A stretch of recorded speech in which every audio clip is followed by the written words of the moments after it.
We have to let them be kids.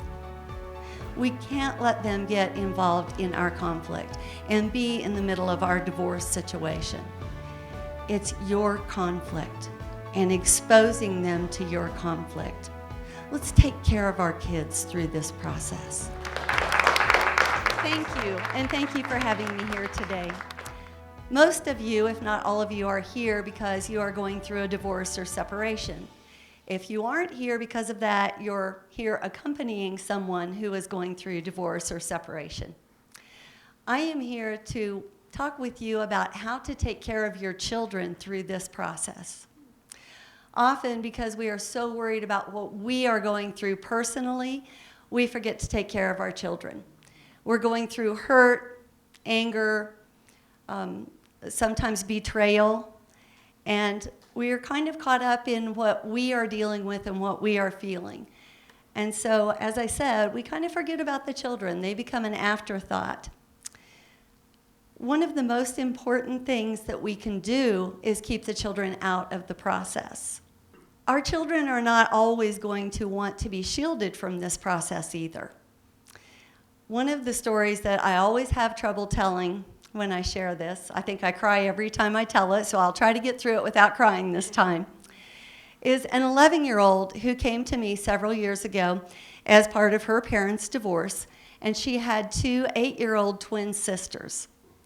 And the 11-year-old had been in the middle of all of her parents' conflict. Both parents had shared things with her, had really made her their confidant through this process, which is not a healthy place for a child to be. And when she came into my office, I told her parents ahead of time, we're going to sit down and talk with her and tell her she's not going to hear about all the details anymore. She isn't going to be in the middle of your conflict because it's not a healthy place for her to be. When I sat down to talk with her, I will never forget, she grabbed hold of the arms of the chair and leaned over and said, but I need to know what's going on with my parents. I need to know. And I said, no, you don't. Look at you. You're a kid. You need to be allowed to be a kid. What I want you to worry about when you get home today is who you're going to ride bikes with when you get home, or who you're going to Facebook with if you have a Facebook page, which you're not supposed to have at that age. But they do. She came back to me 5 years later when she was 16. Walked in my office. I thought, oh boy, I recognized her right away. She hated me back then. And that's what she came to tell me. Not just that she hated me, but she started off by saying that. You know, when you were working with my family, I hated you.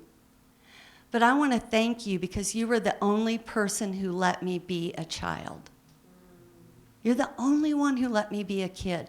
We have to let them be kids. We can't let them get involved in our conflict and be in the middle of our divorce situation. We have to let them be kids. We also have to show them how it's done. This isn't natural to us. No one teaches us how to go through a divorce. So we sure can't expect our kids to know how to handle this. We have to show them how. And an example I'll give you, my son, when he was about 11, and he is now 25, but when he was about 11, he came home one time, and it was about the 3rd or 4th time he had come home, making the same complaint to me about something happening at his father's home. And you know, we can't control what happens at the other parent's house. I'm sure you have all figured that out yourselves. And I told my son, you need to talk to your dad about that. I can't do anything about what happens at his home. And he said, oh, I can't do that. He'll get mad. I said, you know, I really don't think he will. Let's give it a try. And what I did, I don't necessarily recommend because it was risky. And I did take a risk. In this case, it turned out beautifully. But I put my son on one phone. I got on the other extension. I called his dad. Now, these were the key words, and this was a God thing. This came to me, it was divine intervention, I swear. I said to his dad, Aaron has something he wants to talk to you about. I have assured him you're not going to get mad. Those were the key words, because then how could he? So I then hung up, and I let them talk. And about 10 minutes later, my son came out from the other room and he said, "Wow, Mom, he didn't get mad at all." And I said, "I didn't think he would." I showed him how to go to the person himself and talk to him himself. We have to show them how to do that. They don't know how. This experience does not have to define you as a person.